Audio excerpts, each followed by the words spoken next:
La puerta se cerró en mi cara con un golpe seco, y con ella mi dignidad. Me quedé allí, parado en la entrada de la casa que yo mismo ayudé a construir, con las maletas temblando en mis manos y el eco de las palabras de mi hijo aún retumbando en mi pecho. No pienso mantener a un viejo inútil que ya no trabaja. Si dejaste el empleo, es tu problema. Pero lo que no sabía, lo que nadie imaginaba, es que, días antes, mi vida había cambiado para siempre. Y lo que hice después, todavía hoy me despierta de madrugada con el corazón acelerado. Mi nombre es Ernesto del Valle. Tengo 72 años, y aunque mi cabello es más blanco que las nubes de agosto, mi mente recuerda cada segundo de aquel día con una claridad que duele. Mi historia no comienza con fortuna ni lujos. Comienza con cansancio, con decisiones difíciles, y con una traición que ni el peor enemigo se merece recibir de un hijo. Estuve más de 40 años trabajando como conserje en una fábrica metalúrgica. Cada mañana me levantaba a las 4:30, me tomaba el colectivo con los mismos rostros dormidos de siempre y barría los mismos pasillos oliendo a grasa y sudor. No era un trabajo glamoroso, pero me daba dignidad, me daba pan, pero el cuerpo ya no aguantaba. Una madrugada, mientras limpiaba los baños, sentí que algo dentro de mi pecho se tensaba. Un ardor, una presión. Me tomé el brazo y me apoyé en la pared. Sabía que se seguía forzando, algún día no volvería. Así que tomé una decisión que me partió el alma. Renuncié. No fue fácil. Tenía miedo de ser una carga para mi hijo, Javier. Él vivía conmigo desde que su madre falleció. Yo pagaba las cuentas, compraba la comida, mantenía la casa, pero contarle que había dejado el trabajo no mostró comprensión. Mostró desprecio. ¿Y ahora qué? ¿Vas a vivir del aire, papá? No pude ni responderle. Me miró como si fuera un estorbo, no como el hombre que le enseñó a andar en bicicleta ni el que se quedaba despierto hasta la madrugada cuando tenía fiebre. Y entonces, sin previo aviso, me echó. Así, sin una lágrima, sin un abrazo, sin siquiera preguntarme si tenía a dónde ir. Antes de seguir, ya sabes, suscríbete al canal y deja en los comentarios desde qué ciudad estás escuchando esta historia. Esa misma noche, dormí en una terminal de buses. Nadie me reconoció. Un viejo más con una bolsa de ropa al lado, encorvado por el peso del mundo. Nadie sabía que en el bolsillo de mi camisa llevaba una nota y un boleto de lotería ganador de $172 millones. Sí, ¿cómo lo oís? Una semana antes de que todo esto ocurriera, había comprado un boleto por costumbre, como lo hacía todos los viernes. Nunca esperaba nada, pero esta vez la suerte me guiñó el ojo. Cuando revisé los números y vi que coincidían, sentí que el alma se me salía del cuerpo. No grité, no salté, solo me senté en silencio y lloré. Lloré por mi esposa, que no estaba para compartirlo. Lloré por mi juventud, por los años sacrificados. Y también lloré porque supe, en ese instante, que las personas cambian cuando el dinero entra en la ecuación. No le conté a nadie, ni siquiera a Javier, y fue la mejor decisión de mi vida. Esa noche, en la terminal, escribí una nota, una sola hoja. La dejé en su buzón antes de desaparecer para siempre. En ella le dije: gracias por mostrarme quién sos realmente antes de que yo te dijera la verdad. El dinero no compra amor, pero revela las máscaras. No busques más. No me vas a encontrar. Lo que hice después no fue venganza. Fue libertad. Cambié mi identidad. Me fui a otro país y empecé una nueva vida. Pero eso te lo voy a contar en las próximas partes. Te prometo que el final de esta historia te va a dejar sin palabras. Cuando el sol empezó a salir aquella mañana, yo ya estaba a kilómetros de la ciudad. El aire fresco golpeaba mi cara desde la ventanilla del autobús, y aunque el asiento era incómodo y mis huesos dolían por la noche sin dormir, por primera vez en años me sentía liviano, como si con cada kilómetro que dejaba atrás también se fueran las humillaciones, los desprecios, la sensación de ser invisible dentro de mi propia casa. En el bolsillo interior de mi saco, bien protegidos por un envoltorio de tela, estaban los documentos falsos que un viejo amigo me ayudó a conseguir. Otro nombre, otro número de identificación, una nueva fecha de nacimiento. Me convertí en Esteban Ríos, un jubilado común, viudo, amante del ajedrez y del café cargado. Dejé de ser Ernesto del Valle ante el mundo. Pero dentro de mí, la herida seguía abierta. No por el dinero, eso era lo de menos. La herida era por mi hijo, por cómo sus palabras me arrancaron las entrañas, por cómo me miró sin un gramo de amor en los ojos. Durante años me había prometido que, al jubilarme, haríamos juntos ese viaje al sur, que alquilaríamos una cabaña y pescaríamos truchas, como hacíamos cuando él era niño. Pero en lugar de eso, terminé huyendo, escondido, con un boleto millonario en la mano y el corazón hecho pedazos. Pasé unos días en un pequeño pueblo de la sierra, en una pensión sencilla, mientras mi abogado se encargaba de cobrar el premio. No podía parecer yo mismo, no con mi nombre verdadero. Fue un proceso largo, lleno de papeleo y secretos. Pero cuando el dinero estuvo seguro en una cuenta a mi nuevo nombre, sentí que empezaba una segunda vida. Una vida sin cadenas. Lo primero que hice fue algo simbólico. Fui a una tienda de ropa de pueblo y me compré una camisa nueva, de esas de lino liviano, color beige, que siempre había querido y nunca me había permitido porque había cosas más importantes. Esa camisa fue mi declaración de libertad. Después alquilé una casa modesta en una ciudad costera, lejos de todo lo conocido. Una casa con patio, donde los gatos del vecindario vienen a visitarme al atardecer. No era un palacio, ni lo necesitaba. Me alcanzaba con abrir la ventana y oler el mar. Pero claro, el dinero seguía allí, intacto, y con él, una pregunta: ¿qué hacer ahora? Durante semanas me dediqué a observar. Caminaba por las plazas, tomaba café en silencio, escuchaba conversaciones ajenas. Me volví un fantasma con sonrisa amable. Nadie sabía que ese anciano que regalaba galletas a los perros callejeros era millonario. Y fue en una de esas caminatas, en un banco frente a una escuela pública, donde conocí a Lucho. Tenía 8 años, flaco como un alambre, con los codos llenos de raspones y una mochila rota colgando de un solo hombro. Me pidió una moneda para comprarse una empanada. Yo le compré 2 y me senté a comer con él. Charlamos de fútbol, de sus ganas de ser piloto de avión y de cómo su mamá trabajaba limpiando casas todo el día y aún así no les alcanzaba ni para la leche. No sé qué me pasó, pero sentí una sacudida por dentro, como si el universo me dijera: no te escondas, viejo, todavía puedes hacer algo bueno. Esa misma tarde, comencé un pequeño proyecto, con un nombre sencillo: La Casa del Sol. Un comedor infantil. Primero fueron 5 chicos, luego 15. Hoy son más de 50. Nadie sabe que fui yo quien lo fundó. Usé un nombre ficticio y puse a cargo a una mujer del barrio, una luchadora incansable que perdió a su hijo en un accidente y encontró en los demás niños una razón para seguir.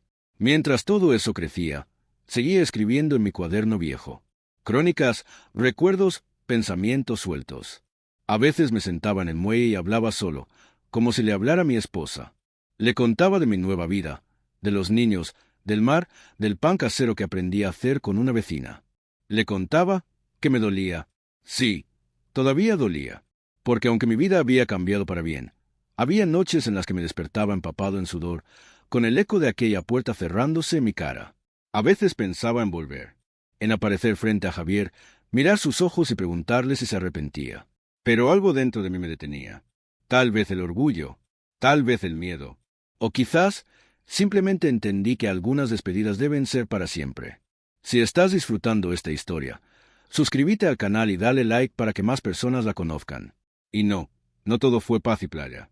Porque lo que ocurrió 6 meses después, cuando una carta inesperada llegó a mi buzón, me sacudió hasta los huesos. Una carta escrita por mi hijo. La carta tenía mi nombre falso escrito con torpeza en el sobre: Esteban Ríos. Nadie debería haber sabido esa identidad. Nadie, excepto mi abogado, una empleada del banco, y yo. Cuando la vi entre la correspondencia, sentí como si el tiempo se detuviera. Las manos me temblaron. No por miedo, por algo más profundo.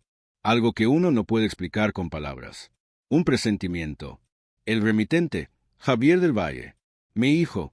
Me quedé sentado en el porche con la carta cerrada sobre las piernas.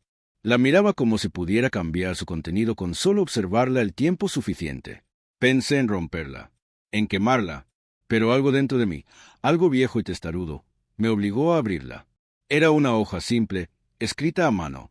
Su letra, esa letra desordenada que yo le ayudé a formar cuando era niño, repitiendo la M, la N, La L en las tardes lluviosas. La leí una vez, luego otra, y después lloré. Papá, si es que aún puede llamarte así. Así empezaba. Me explicó que había encontrado mi nota semanas después de echarme, que al principio pensó que era una especie de castigo emocional, que yo estaba exagerando. Pero luego se dio cuenta de algo más. Busqué tu libreta de ahorro, y vi que la habías vaciado. Pensé que habías caído en alguna estafa.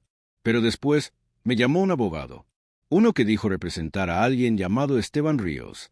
No me dio muchos detalles, solo que me escribía por voluntad tuya. Ahí supe. Lo supe todo. La carta no pedía perdón. No del todo. Era más bien una confesión. Una confesión de culpa, de soledad, de arrepentimiento tardío. Me decía que la casa estaba vacía sin mí, que la comida no sabía igual, que el silencio lo atormentaba más que cualquier otra cosa. Pensé que vivir sin vos sería un alivio, pero en realidad me siento como un huérfano, como un tonto que pateó al único ser que realmente lo amaba. No pedía que volviera. Solo quería saber si estaba bien, si todavía respiraba, si alguna vez podría perdonarlo. Cerré los ojos y sentí la cicatriz vieja abrirse un poco. No sangraba, pero escocía. Guardé la carta. No respondí de inmediato. Pasaron días. Caminaba por la playa como un alma errante. Hablaba con las olas. Pensaba en lo que significaba el perdón. ¿Podía perdonar? ¿Debía hacerlo? Una mañana fui a la Casa del Sol. Los niños me rodearon como siempre. Lucho me trajo un dibujo con crayones, un sol con una sonrisa gigante y la palabra gracias escrita con Z. Me lo entregó con orgullo. «Es usted, don Esteban», me dijo, «usted es el sol». Me quebré. Esa noche me senté frente al cuaderno que usaba para mis memorias. Arranqué una hoja, escribí unas palabras simples y la metí en un sobre. La envié al remitente de la carta. Solo decía: «Estoy bien. Y sí, todavía respiro. Pero el perdón, hijo, no se pide con palabras. Se construye con actos». Nada más. Pasaron semanas sin respuesta. Hasta que, un día, al regresar del mercado, lo vi, parado frente a mi casa. Flaco, envejecido, con la misma chaqueta de Jan de siempre. «Javier». Nuestros ojos se cruzaron. No dije nada. Él tampoco. Solo se quitó la gorra y la sostuvo contra el pecho, como un gesto de respeto, de humildad. «¿Puedo hablar con usted, señor Ríos?», me dijo, usando mi nuevo nombre. Asentí. Nos sentamos en silencio. Le ofrecí un mate. Lo aceptó. Y ahí comenzó su historia. Me contó que, después de mi partida, cayó en una depresión profunda, que se dio cuenta de lo cruel que había sido, no solo por lo que dijo, sino por cómo me trató durante años, como si yo fuera eterno, como si tuviera el derecho de descargar en mí todas sus frustraciones. Me volví egoísta, papá, ciego. Creí que eras una carga, pero eras mi raíz, y sin vos me quebré. Me habló de las noches en que lloraba solo, mirando mi silla vacía, de las veces que intentó llamarme, pero no sabía a dónde, hasta que entendí que no era tu deber volver. Era el mío ir a buscarte. No respondí enseguida. Lo dejé hablar, dejar que sacara todo, que escarbara en su culpa, y cuando terminó, le pregunté: «¿Por qué ahora?». Me miró, los ojos rojos, la voz quebrada: «Porque aún estás vivo. Y yo, aún tengo tiempo». Nos quedamos así, mirándonos, dos hombres con la misma sangre y las mismas cicatrices. No lo abracé, no esa noche, pero lo invité a quedarse. Una habitación vacía. Una oportunidad. Los días que siguieron fueron tensos al principio. Casi no hablábamos.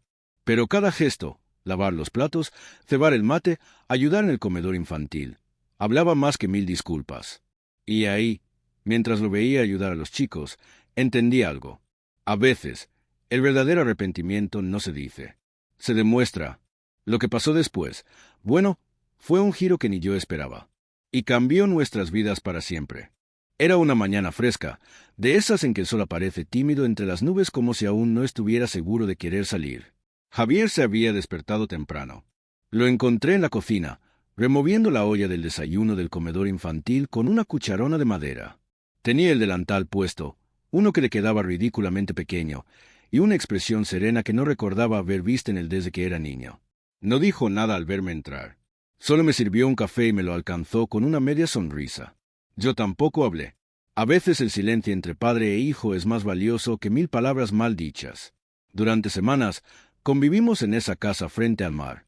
Yo observaba en silencio cómo Javier intentaba reconstruir algo con sus actos.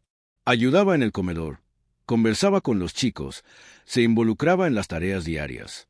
Pero sobre todo, me dejaba espacio. No forzaba charlas, no pedía perdón a cada rato, no trataba de hacerse el hijo perfecto. Solo estaba ahí, presente. Y eso, poco a poco, comenzó a hacer mella en mí. Una tarde de lluvia, mientras mirábamos juntos cómo los relámpagos cruzaban el cielo, me preguntó si extrañaba mi vida anterior. ¿La de antes del dinero? Le respondí sin mirarlo. La de antes de mí, dijo él, con voz baja. Me quedé en silencio. Era una pregunta cargada. Y, para mi sorpresa, no necesité pensar mucho la respuesta. No extraño el dolor, hijo, pero tampoco me arrepiento de lo que viví. Me dio las arrugas, los callos y las lecciones que me hacen ser quien soy ahora. Él asintió lentamente. Se le humedecieron los ojos. Pero no lloró. Fue en ese clima de reencuentro frágil, de pequeñas reconciliaciones diarias, que ocurrió el giro que cambió todo. Una tarde, cuando llegamos al comedor infantil, encontramos la puerta entreabierta. No era normal. Siempre la cerrábamos con llave. Al entrar, vimos que todo estaba revuelto. Papeles por el piso, alacenas abiertas, cajones vacíos. El lugar había sido saqueado. Sentí un nudo en el estómago.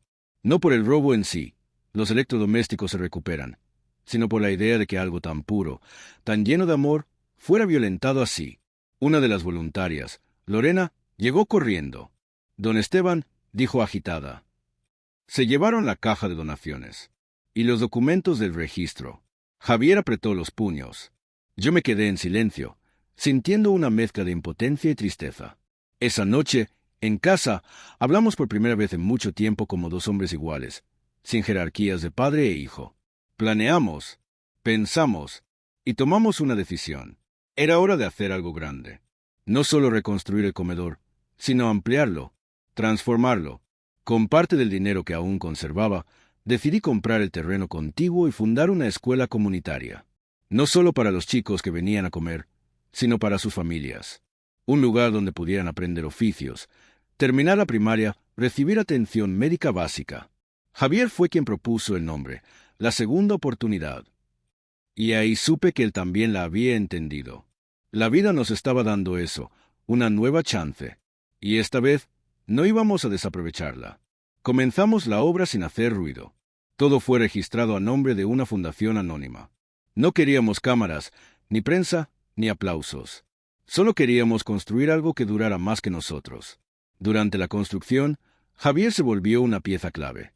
Coordinaba, organizaba, motivaba a los vecinos para colaborar. Y mientras más lo veía en acción, más reconocía al niño que alguna vez fui yo. Ese que soñaba con cambiar el mundo con las manos llenas de tierra. Una tarde, mientras caminábamos por el sitio en obras, me detuvo con una pregunta inesperada. ¿Pensás volver a ser vos? ¿A qué te referís? A dejar de ser Esteban Ríos. A volver a ser papá. Me quedé quieto. El viento soplaba con fuerza, y las lonas de la obra se agitaban como banderas. No sé si puedo, le respondí con honestidad. Ernesto del Valle murió el día que me echaste. Javier bajó la cabeza. Asintió, pero no discutió. Entonces déjame hacer algo, dijo. Y lo hizo. Un mes después, el día de la inauguración de la escuela, me sorprendió. Había organizado todo sin decirme una palabra. Convocó a los chicos, a los vecinos, a los colaboradores. Frente a todos, tomó el micrófono. Su voz temblaba, pero hablaba con firmeza. Quiero dedicar esta escuela a un hombre que me enseñó a pedir perdón sin palabras, a construir con amor y a volver a empezar, incluso después del peor error. Un hombre que decidió desaparecer para reencontrarse. Me miró directamente. Gracias, papá.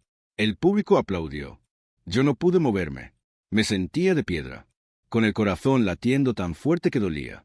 Y entonces, algo dentro de mí se rompió, o se sanó. No sé. Me acerqué. Lo abracé. Por primera vez en muchos años. Largo, firme, sin orgullo de por medio. En ese momento, comprendí que a veces la vida no nos da un final feliz. nos da la oportunidad de escribir uno. Pero aún quedaba una última decisión por tomar, y fue la más difícil de todas. La escuela ya funcionaba a pleno. Las paredes coloridas, el bullicio de los niños, las clases de tejido, cocina, alfabetización. Era como si el barrio hubiera despertado después de años de letargo. Y sin embargo, dentro de mí, algo no terminaba de cerrar. Era como si, pese a todo lo construido, aún llevara una mochila invisible sobre los hombros. Una madrugada, mientras tomaba un café solo en el porche, lo comprendí. La herida no era mi hijo. No era la traición. Era yo, aferrado a un pasado que me negaba a soltar. Había desaparecido como castigo, como mensaje, como protección, pero también por cobardía. Me escondí detrás de un nombre falso, de una barba larga, de una causa noble. Pero, ¿y si era hora de cerrar el círculo? Al día siguiente, le miré a Javier a los ojos mientras desayunábamos y le dije, «¿Quiero volver? ¿A la ciudad?» Preguntó, «¿Quiero volver a ser yo?» Él no respondió de inmediato. Se quedó mirándome, con una expresión entre alivio y temor. «¿Estás seguro?» «No, pero eso nunca me detuvo antes». Esa misma semana contacté nuevamente a mi abogado. Cambiar la identidad legal fue un proceso largo, delicado, pero no imposible. Los años y el dinero abren muchas puertas si se usan con prudencia. Meses después, el nombre Ernesto del Valle volvió a figurar en los registros oficiales. Volví a existir. Y con esa existencia recuperada, tomé la decisión más difícil de todas. Volver a la vieja casa. La misma de la que me echaron. La misma que me vio partir con las maletas temblando. No por venganza, no para echar en cara nada, solo para cerrar un ciclo, para soltar el pasado. Javier me acompañó. El trayecto fue silencioso. El barrio seguía igual, pero más gris. La casa estaba habitada por inquilinos. Javier la había alquilado después de no poder pagarla solo. Les pedimos permiso para entrar unos minutos. Al principio dudaron, pero accedieron al ver la emoción en nuestros rostros. Entré. El piso crujía como siempre. El reloj de la cocina seguía ahí, colgado sin funcionar. La mancha de humedad en el techo del pasillo seguía delatando años de promesas sin cumplir. Me detuve frente a la puerta del cuarto que había sido mío. Cerré los ojos. Imágenes me asaltaron como relámpagos. Mi esposa riéndose con una taza de té. Javier de niño corriendo por el pasillo. Mi yo de otra época, más fuerte, más ingenuo. Y entonces sonreí, no con rencor.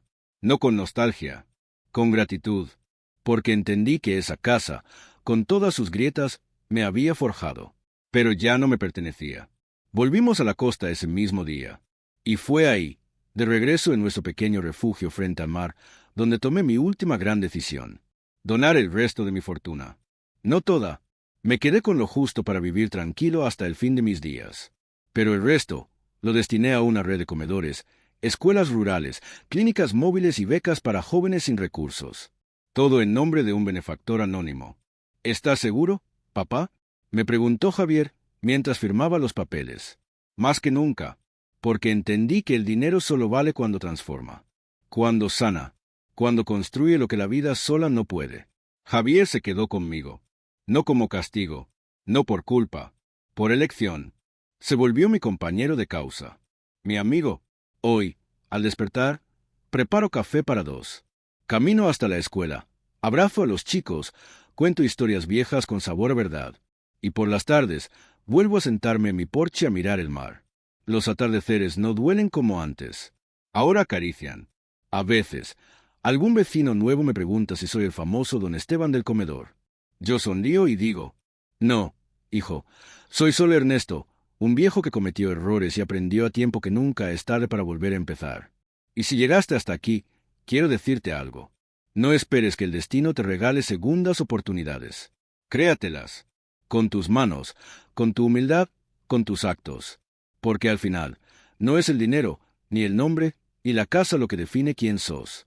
Es a quien elegís amar, perdonar y acompañar cuando todo lo demás se derrumba. Gracias por escuchar mi historia. Comenta de qué ciudad nos estás escuchando. Suscríbete al canal y dale like si quieres apoyar nuestro trabajo.